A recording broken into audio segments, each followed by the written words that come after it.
Ang siyang gumagawa sa mga ligtas, hindi dahil sa kanilang sariling kakayanan. Tayo mga tumanggap na ang kumikilos sa atin ay yung banal na Espiritu. Yung tinanggap natin yung ating tinanggap ang Panginoon nung unang nagpakilala ang Panginoon sa atin sa pamamagitan ng kanyang mga lingkod. Tinanggap na natin ang banal na Espiritu. We invite Jesus. At nabanggit yung Revelation 3:20, sino mang magbubukas sa kanyang pinto, ako'y papasok. And you allow God. You allow God to enter into your life. Amen? Yun ang napakaganda dyan eh.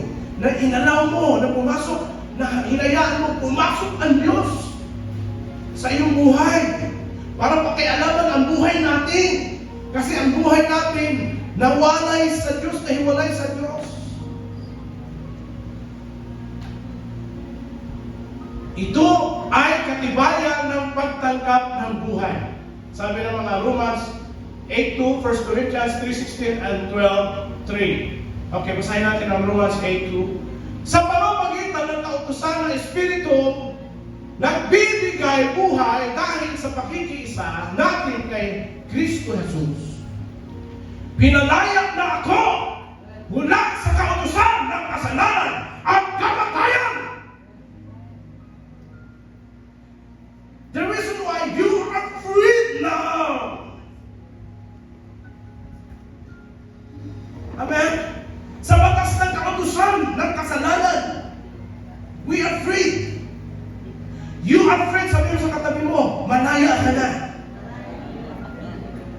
Hallelujah. Next verse.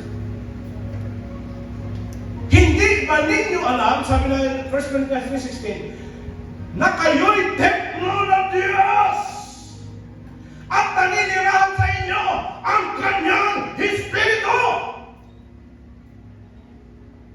Of course, alam mo kami ng pastor. Amen. But the question is, why lack of assurance? Those who accepted Jesus, there is lacking.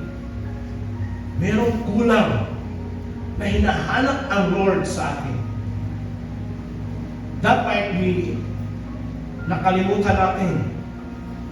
That might be nung nagsimula tayo ay napakaganda lahat, pero nung habang tumatagal tayo, mukhang unti-unti natin nakalimutan ang covenant ng Lord sa atin. Next verse, please.